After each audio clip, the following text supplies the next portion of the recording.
अब एक और कमर तोड़ महंगाई की चपेट का उन पर प्रहार होने वाला है। 80% तेल हम आयात करते हैं, उन अंतर्राष्ट्रीय कीमतों के ऊपर हमारा कोई नियंत्रण नहीं है। महंगाई की वजह से सुसाइड करने से महंगाई घट जाएगी, हट जाएगी। Government of India has no control over the price of LPG. थोड़ा सा भार सभी लोगों के ऊपर बराबर से डाला जाए, जिससे कि जो देश की अर्थव्यवस्था है उस देश की अर्थव्यवस्था के ऊपर असर न पड़े। पैसा कहाँ से आता? पैसा पेड़ पर तो लगता नहीं। आप क्या कहना चाह रहे हैं कि आप इतने गरीब हैं कि आप 900 रुपये नहीं दे सकते सिलेंडर के लिए? Now, LPG prices can go down. Only the cost of LPG goes down. Only the price of LPG fixed by the producer goes down. Whatever the people of India consume, it is the people of India who have to pay for that consumption. If we consume something, no other country is going to pay for it. We must pay. Bombay में मैं आज भी 12 रुपए में पेट भर के खाना खा सकता हूँ। डीजल पर होने वाले घाटे को पूरी तरह खत्म करने के लिए डीजल का मूल्य 17 रुपए प्रति लीटर बढ़ाने की जरूरत है। तो ये वीडियो आपने देखा, राहुल गांधी लेकिन ये सब भूल चुके हैं। राहुल गांधी को इतिहास बताऊंगी, इंदिरा गांधी ने क्या कहा था ये बताऊंगी, नेहरू जी ने क्या कहा था ये बताऊंगी, कांग्रेस की सरकारों ने और क्या क्या कहा था सब बताऊंगी। लेकिन राहुल गांधी ऐसा लगता है गजनी बन चुके हैं, उनकी शॉर्ट टर्म मेमोरी लॉस हो चुका है। राहुल गांधी जी कह रहे हैं कि मोदी जी ने जो जनता से त्याग मांगे हैं, अपील की है, ये दरअसल नाकामी के सबूत हैं। देश चलाना अब कॉम्प्रोमाइज्ड पीएम के बस की बात नहीं है। तो क्या वो सभी कांग्रेसी प्रधानमंत्री भी कॉम्प्रोमाइज्ड थे? इस सवाल का जवाब राहुल गांधी को देना ही पड़ेगा। अखिलेश यादव कह रहे हैं चुनाव खत्म होते ही संकट याद आ गया। दरअसल देश के लिए संकट सिर्फ एक है, उसका नाम है भाजपा। देश कहे आज का नहीं चाहिए भाजपा, ये स्लोगन बनाया है अखिलेश यादव ने। खैर उनकी मर्जी। यूपीए सरकार जब मनमोहन सिंह खुद प्रधानमंत्री थे और डिफैक्टो प्रधानमंत्री सोनिया गांधी थी, वो सरकार चला रही थी, राहुल गांधी के पास पूरी पावर थी, वो कैबिनेट का बिल फाड़ सकते थे, तब उनके मंत्री क्या क्या कहते थे ये सुनने के बाद भी अगर आपको शर्म नहीं आती तो एक वाक्य और बता देती हूं। 2013 में ही पी चिदंबरम ने सोना खरीदने के लिए कहा था कि देश 6 महीने से 1 साल तक सोना ना खरीदे, और उस वक्त देश की हालत यह थी कि करंट अकाउंट डेफिसिट बहुत ज्यादा हो गया था, उसको नियंत्रित करने के लिए यह अपील की गई थी। तो ऐसा नहीं है मनमोहन सिंह ने कुछ और कहा था या आज नरेंद्र मोदी कुछ और कह रहे हैं, बल्कि अब हम बहुत बेहतर स्थिति में हैं, तभी इतने लंबे समय तक जब दुनिया युद्ध में है उस वक्त हम अपनी कीमतों को कंट्रोल करने में कामयाब हो पाए हैं। लेकिन क्या यह पहली बार है जब देश के प्रधानमंत्री ने भारत में राष्ट्रीय संकट के समय जनता से संयम और त्याग की अपील की है? राहुल जी, कांग्रेस तो छोड़िए, आपके परिवार का इतिहास भी आप भूल गए हैं। वो इतिहास आज आपको जरूर देखना चाहिए। आपकी दादी इंदिरा गांधी या लाल बहादुर शास्त्री के समय जब संकट आया था तो उस समय उन्होंने क्या अपील की थी ये मैं आपको बताऊंगी। और राहुल जी, आपके पिता के नाना यानी पंडित नेहरू, देश के पहले प्रधानमंत्री, उन्होंने तो कोरिया में युद्ध हो, अमेरिका में युद्ध हो, वो कहते थे कि सबका असर पड़ता है देश के चीजों के भाव पर, देश की चीजों की कीमतों पर। मतलब कहीं पे भी ईरान तुरान कहीं पे भी युद्धों का कहना था कि उसका असर पड़ता, और तब हालात अलग थे। तब वैश्विक अंतरराष्ट्रीय जो आपका इतना लेन देन नहीं होता था, आपका फॉरेन इन्वेस्टमेंट नहीं था, ऐसी मार्केट ओपन नहीं थी, ये सब कुछ नहीं था, लेकिन तब असर होता था। लेकिन आज असर नहीं होना चाहिए, ये राहुल गांधी कह रहे हैं। भगवान जाने उनको कौन सी समझ है, कहां से उनको ये बातें समझ में आती हैं। नमस्कार, बहुत बहुत स्वागत है आपका। आप देखना शुरू कर चुके हैं आज भारत आपके साथ, मैं हूं डॉक्टर अर्चना सिंह। राहुल गांधी ने क्या एक्स पर पोस्ट किया, पहले आपको उनकी पूरी पोस्ट बताती हूं। मोदी जी ने कल जनता से त्याग मांगे, सोना मत खरीदो, विदेश मत जाओ, पेट्रोल कम जलाओ, खाद और तेल का खाने का तेल कम करो, मेट्रो में चलो, घर से कम काम करो, बाहर कम निकलो। ये उपदेश नहीं, ये नाकामी है। 12 साल में देश को इस मुकाम पर ला दिया है कि जनता को बताना पड़ रहा है कि क्या खरीदें क्या ना खरीदें, कहां जाएं कहां ना जाएं। हर बात की जिम्मेदारी जनता पर डाल देते हैं ताकि खुद की जवाबदेही से बच जाएं। देश चलाना अब कॉम्प्रोमाइज्ड पीएम के बस की बात नहीं है। राहुल जी, देश चलाना क्या आपकी उस यूपीए सरकार के बस की बात थी जिसके प्रधानमंत्री ने कहा था कि पैसे पेड़ पर नहीं उगते हैं? और मनीष तिवारी जो समय मंत्री थे, उन्होंने कहा था 80% तेल हम आयात करते हैं, उन अंतर्राष्ट्रीय कीमतों पर हमारा कोई नियंत्रण नहीं है। साथ ही उन्होंने कहा था थोड़ा सा भार सभी लोगों को उठाना होगा, उनके ऊपर बराबर बराबर भार आएगा, डाला जाए ताकि देश की अर्थव्यवस्था पर असर ना पड़े। इसके अलावा पैसा कहां से आता है, पैसा पेड़ पर तो लगता नहीं, ये खुद मनमोहन सिंह कह रहे थे। डीजल पर होने वाले घाटे के लिए डीजल का मूल्य 17 रुपए बढ़ाया जाएगा, ये मनमोहन सिंह कह रहे थे। Government of India has no control over price of LPG, ये पी चिदम्बरम कह रहे थे। Whatever people of India consume, people of India have to pay. What we consume, no other country is going to pay. We have to pay and consumer has to pay. और जिस हिसाब से दाम बढ़ेंगे वो दाम जनता को देने होंगे। ये कांग्रेस के मंत्रियों के प्रधानमंत्री के बयान है और पी चिदम्बरम ने 2013 में अपील की थी, फिर से बता रही हूं, जिसमें उन्होंने कहा था कि भाई सोना ना खरीदें देश के लोग। तो प्रधानमंत्री ने आज क्या कह दिया और इन चीजों का कितना असर पड़ता है। अब अखिलेश यादव क्या कह रहे हैं, इतनी सारी पाबंदियां लगानी पड़ी तो $5 ट्रिलियन की जुमलाई अर्थव्यवस्था कैसे बनेगी। लगता है भाजपा सरकार के हाथ से लगाम पूरी तरह छूट गई है, डॉलर आसमान छू रहा है, देश का रुपया पातालोन्मुखी हो गया है। सोना ना खरीदने की अपील जनता से नहीं, भाजपाइयों को अपने भ्रष्ट लोगों से करनी चाहिए, क्योंकि जनता तो वैसे भी 1.5 लाख तोले का सोना नहीं खरीद पा रही। भाजपाई ही अपनी काली कमाई का स्वर्णीकरण करने में लगे हैं। हमारी बात गलत लग रही हो तो लखनऊ से लेकर गोरखपुर तक पता कर लीजिए। मतलब वो जिस तरह से हमला करते हैं सब में वो योगी आदित्यनाथ को घसीट लाते हैं, लेकिन शायद उनको पता नहीं कि इस देश के लोग कितना सोना खरीद रहे हैं। आपको बताऊंगी, आंकड़े बताऊंगी, आंकड़ों से बात करूंगी, बिना आंकड़ों के नहीं बात करूंगी। अब प्रधानमंत्री ने क्या अपील की थी ये सुनिए। प्रधानमंत्री ने कहा था भारत में तेल के कुएं नहीं है, पेट्रोल कम यूज करें। आज के समय में पेट्रोल, डीजल और गैस का इस्तेमाल कम करना होगा। पड़ोस में चल रहे युद्ध के असर से दुनिया भर में पेट्रोल डीजल के दाम कई गुना बढ़ गए हैं। भारत पर इस वैश्विक संकट का असर ज्यादा है। हमारे पास तेल के बड़े कुएं नहीं है। वाकई जिनके पास हैं, अमेरिका तक ने तेल के दाम बढ़ा दिए हैं। हर जगह तेल के दाम बढ़ गए हैं। सिर्फ भारत ऐसा है जहां तेल के दाम अभी तक नहीं बढ़े, कंट्रोल किया हुआ है, जबकि हम आप सारा तेल बाहर से मंगाते ही हैं। पेट्रोल, गैस और डीजल बचाने के लिए हम वर्क फ्रॉम होम जैसे उपायों की जरूरत है। अनावश्यक वाहन उपयोग कम करें, मेट्रो में सफर और कार पूलिंग करें, ज्यादा से ज्यादा लोगों को उसमें बैठा कर ले जाएं। हर परिवार अगर खाने के तेल का इस्तेमाल थोड़ा कम करे तो इससे विदेशी मुद्रा की बचत होगी और लोगों की सेहत भी बेहतर होगी। देश को रासायनिक उर्वरकों की खपत आधी करने का लक्ष्य रखना चाहिए और तेजी से प्राकृतिक खेती की ओर बढ़ना चाहिए। ये वाकई, ये अगर हम बैलेंस बना के चलेंगे तो ये बहुत अच्छा होगा। एक तो रासायनिक खाद का कंजप्शन कम होगा, तो फूड क्वालिटी इंप्रूव होगी और प्राकृतिक खेती की तरफ हम बढ़ेंगे।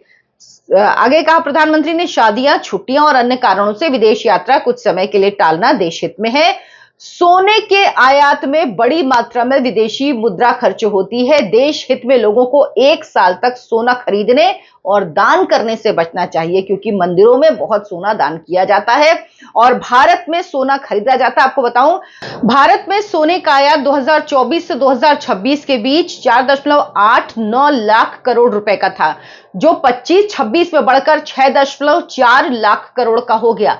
भारत दुनिया में दूसरे नंबर का सोने का सबसे बड़ा खरीदार है। 28% चाइना खरीदता है और 26% भारत। और अखिलेश यादव कह रहे हैं कि भारत में इतना महंगा सोना है, कौन सोना खरीद रहा है। अखिलेश यादव को शायद पता नहीं है कि उन्होंने उत्तर प्रदेश को बुरी स्थिति में छोड़ा था जरूर, लेकिन देश बुरी स्थिति में नहीं है, क्योंकि नरेंद्र मोदी को प्रधानमंत्री बने हुए 12 साल हो गए और शायद उनको तो उत्तर प्रदेश की अर्थव्यवस्था की अभी ज्यादा जानकारी नहीं होगी, क्योंकि वहां पे भी लंबे समय से बीजेपी की सरकार है, योगी आदित्यनाथ मुख्यमंत्री हैं। पेट्रोल, डीजल, रासायनिक खाद, विदेश यात्रा, सोना आयात, इन 4 मदों में सबसे ज्यादा पैसा खर्च होता है, सबसे ज्यादा पैसा बाहर जाता है। इसीलिए प्रधानमंत्री ने अपील की है कि इन चीजों में भारतीय कम से कम खर्च करें। विदेश यात्रा भारतीय बहुत करते हैं। 2023-24 में 2.72 लाख करोड़ रुपए खर्च हुआ और 2025-26 में 3.65 लाख करोड़ रुपए खर्च हुआ है। फर्टिलाइजर्स, इस साल भारत ने विदेशों से 1.5 लाख करोड़ रुपए का मंगाया। पिछले साल वित्त वर्ष की तुलना में 76% बढ़ा है। सोचिए, 76% इसकी कंजप्शन बढ़ा है। हम सबसे ज्यादा फर्टिलाइजर कहां से लेते हैं? कतर से लेते हैं, जो ईरान की हमले की चपेट में है, क्योंकि ईरान खाड़ी के देशों पर हमला कर रहा है, इसीलिए फर्टिलाइजर के दाम भी बढ़ रहे हैं लगातार। कच्चा तेल इस साल 10 लाख करोड़ रुपए का आयात करना पड़ा। भारत जरूरत का 70% तेल आयात करता है, बाहर से लेता है। 2024-25 में 11.66 लाख करोड़ का खर्च हुआ था इस तेल के आयात पर। पिछले 2 महीने में ईरान, अमेरिका, इजराइल के युद्ध में क्रूड ऑयल 50% महंगा हुआ है। ऐसे में खर्च 17 लाख करोड़ रुपए तक भी पहुंच सकता है। यानी आपूर्ति हो, यह बड़ी बात है। भारत में आपूर्ति की कोई दिक्कत नहीं है। तो अखिलेश यादव और राहुल गांधी जी, आप लोगों को ये आंकड़े पता होने चाहिए और इसीलिए भारत की मुद्रा को बचाने के लिए बाहर ना जाए, इसीलिए प्रधानमंत्री ने जो चीजें कही हैं, पेट्रोल, डीजल, गैस कम यूज करिए, विदेश कम घूमिए, विदेश मत जाइए, और सोना कम खरीदिए, सोना मत खरीदिए, दान भी मत करिए, और खाद, रासायनिक खाद को लेके जो बात कही वो इसीलिए कही क्योंकि इनका प्रभाव सबसे ज्यादा पड़ता है और इन्हीं चीजों पर सबसे ज्यादा संकट है। अब कुछ इतिहास के पन्ने पलटते। राहुल गांधी जी, आपको जरूर ये इतिहास जानना चाहिए। अगर इतिहास की तरफ आप देखेंगे तो यह सवाल उठता है कि क्या भारत में राष्ट्रीय संकट के समय जनता से संयम और त्याग की अपील पहली बार की गई है, या फिर राहुल गांधी को अपनी पार्टी का ही राजनीतिक इतिहास याद नहीं रहता, भूल जाते हैं वो। 1960 के दशक में भीषण अकाल पड़ा था देश में। देश खाद्यान्न संकट से जूझ रहा था, ऊपर से युद्ध का दबाव था। देश के प्रधानमंत्री उस वक्त थे लाल बहादुर शास्त्री। उन्होंने जनता से अपील की कि अगर देशवासी हफ्ते में एक समय का भोजन छोड़ दें तो देश के भंडार से अनाज बचेगा, भारत को दूसरे देशों के सामने हाथ नहीं फैलाना पड़ेगा। तो उस दौर में लाखों लोगों ने व्रत रखा और उसका नाम दिया शास्त्री व्रत। सोचिए, हम लोग अलग अलग रखते हैं, लेकिन सामूहिक व्रत कि एक टाइम पूरा देश खाना नहीं खाएगा हफ्ते में, उससे कितना अनाज बचा होगा। कई होटल, रेस्टोरेंट सोमवार शाम को बंद रहे। पूरा देश एक भावना के साथ खड़ा हुआ। संकट सिर्फ सरकार का नहीं, पूरे राष्ट्र का था, इसीलिए राष्ट्र अपने प्रधानमंत्री के आह्वान पर खड़ा हो गया। अब सवाल है, क्या राहुल गांधी उस अपील को भी नाकामी, सरकार चलाने की नाकामी या कॉम्प्रोमाइज्ड पीएम का देश चलाना बस का नहीं है, ये कहेंगे क्या शास्त्री जी की इस अपील के बारे में? राहुल जी, आपकी दादी प्रधानमंत्री इंदिरा गांधी उस वक्त जब 1971 का युद्ध था, उस दौरान लाखों शरणार्थियों का बोझ भारत पर पड़ा, रक्षा खर्च बहुत ज्यादा बढ़ा। उस समय इंदिरा गांधी ने देश से दान और संयम की अपील की, लोगों से कहा कि फिजूल खर्च कम करें, बिजली बचाएं और विलासिता छोड़ दें, ताकि संसाधन देश सेना की जरूरतों को पूरा करने में इस्तेमाल हो सके। जब पीएम की अपील से देश भर के लोगों ने राष्ट्रीय रक्षा कोष में बढ़ चढ़कर दान दिया, योगदान दिया। गरीब हो, अमीर हो, उद्योगपति हो, सबने दान दिया। राजनीतिक मतभेद पीछे छूट गए और पूरा देश सरकार के साथ खड़ा हो गया।